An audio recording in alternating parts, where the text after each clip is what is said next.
JT Top News supported by SK Seth Jewelers Logistic Partner BBC Logistics। Jetty top news के इस bulletin में आज देखिए, jewellery बाजार में शादियों के लिए जबरदस्त आभूषणों की खरीदारी, आभूषण कारीगरों के मजदूरी में 20% से अधिक की बढ़त, डिजिटल गोल्ड और क्रिप्टो में निवेश पर सेबी और आरबीआई की होगी पैनी नजर, निवेश में पारदर्शिता लाने पर सरकार का होगा विशेष फोकस।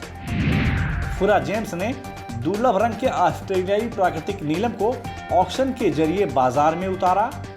ऑक्शन में विश्व के करीब 50 देश ले रहे हैं हिस्सा। अंतर्राष्ट्रीय बाजार में सोने के दाम में बढ़त जारी, $1873 प्रति औंस के पार हुआ सोना। और मुंबई शेयर बाजार में मुनाफा वसूली जारी, 0.5% की गिरावट के साथ बंद हुआ सेंसेक्स और निफ्टी। आप देख रहे हैं जेटी टॉप न्यूज। पेश है ज्वेलरी इंडस्ट्री की अपडेट खबरें।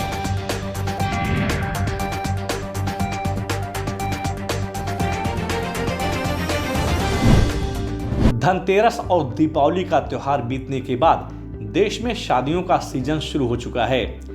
यही वजह है कि ज्वेलरी बाजार में इन दिनों जबरदस्त भीड़ देखी जा रही है।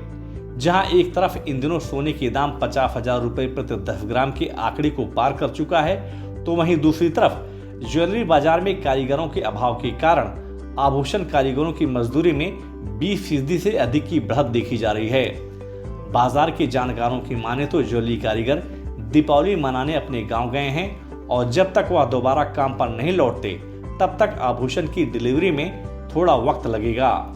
ज्वेलरी इंडस्ट्री के लिए अभी अच्छे दिन है। सभी ज्वेलर्स के पास अभी अच्छे ऑर्डर हैं। दिवाली और क्रिसमस की वजह से भी ज्वेलर्स के पास अच्छे ऑर्डर्स हैं। दिवाली की वजह से कारीगर अपने अपने वतन गए हुए हैं। लेबर की किल्लत की वजह से लेबर के दाम भी अभी 10 से 20% बढ़े हुए हैं। सभी ज्वेलर्स अपने ऑर्डर्स फुलफिल करने में लगे हुए हैं।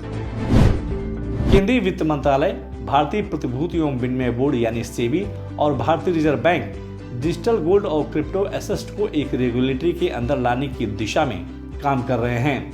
इसकी खास वजह है कि पिछले दिनों डिजिटल गोल्ड और क्रिप्टो के निवेश में मिले रिटर्न को लेकर बाजार में चर्चाएं हो रही थी। केंद्र सरकार निवेशकों के हित को ध्यान में रखते हुए डिजिटल गोल्ड और क्रिप्टो के निवेश में पारदर्शिता लाने पर विशेष फोकस कर रही है। फुरा जेम्स ने दुर्लभ रंग के ऑस्ट्रेलियाई प्राकृतिक नीलम को ऑक्शन के जरिए बाजार में उतारा है। फुरा जेम्स द्वारा दी गई जानकारी के अनुसार ऑस्ट्रेलियाई नीलम की पहली संगठित और वैश्विक नीलामी 15 से 23 नवंबर के बीच बैंकॉक के सिलोम 19 बिल्डिंग में आयोजित की गई है। इस नीलामी में पीले, हरे और बहुरंगी वाले पार्टी के दुर्लभ 9 लाख कैरेट से अधिक के प्राकृतिक नीलम को प्रदर्शित किया गया है। इस ऑक्शन में विश्व के करीब 50 देश हिस्सा ले रहे हैं। स्विस की लग्जरी ज्वेलरी ग्रुप रिचमोंड को चालू वित्त वर्ष की पहली छमाही पर अपेक्षा से ज्यादा बिजनेस हुआ है।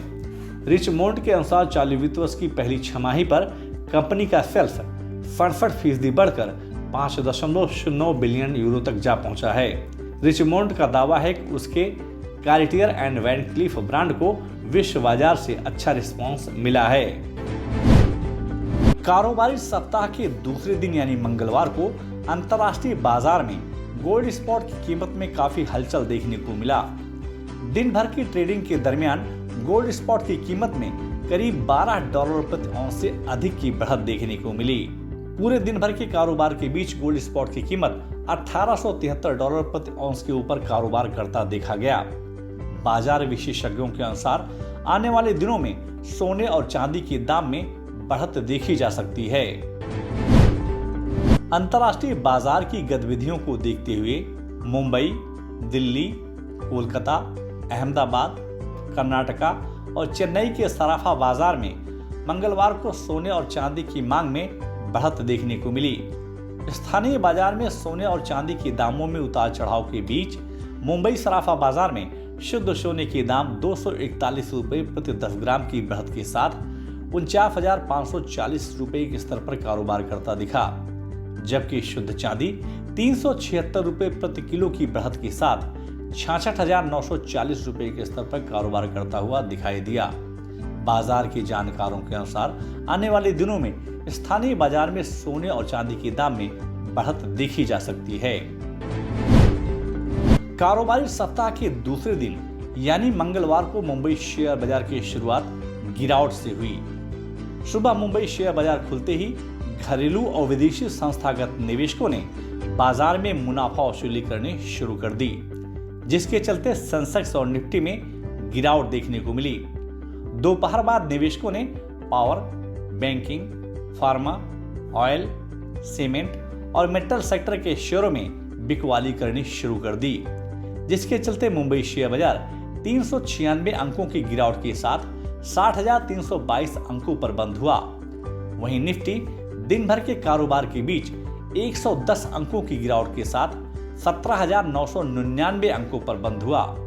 बाजार विशेषज्ञों के अनुसार इस सप्ताह मुंबई शेयर बाजार में प्रॉफिट बुकिंग देखा जा सकता है। जेटी टॉप न्यूज के इस एपिसोड में बस इतना ही। आपको यह न्यूज कैसी लगी और आपके क्या सुझाव हैं, हमें कमेंट बॉक्स में जाकर शेयर जरूर करें। और अगर अभी तक आपने जेटी टॉप न्यूज को सब्सक्राइब नहीं किया तो आप तुरंत सब्सक्राइब, लाइक और शेयर जरूर करें, जिससे आप तक ज्वेलरी इंडस्ट्री की अपडेट खबरें पहुंचती रहें। JT Top News supported by SK Seth Jewelers Logistic Partner BBC Logistics.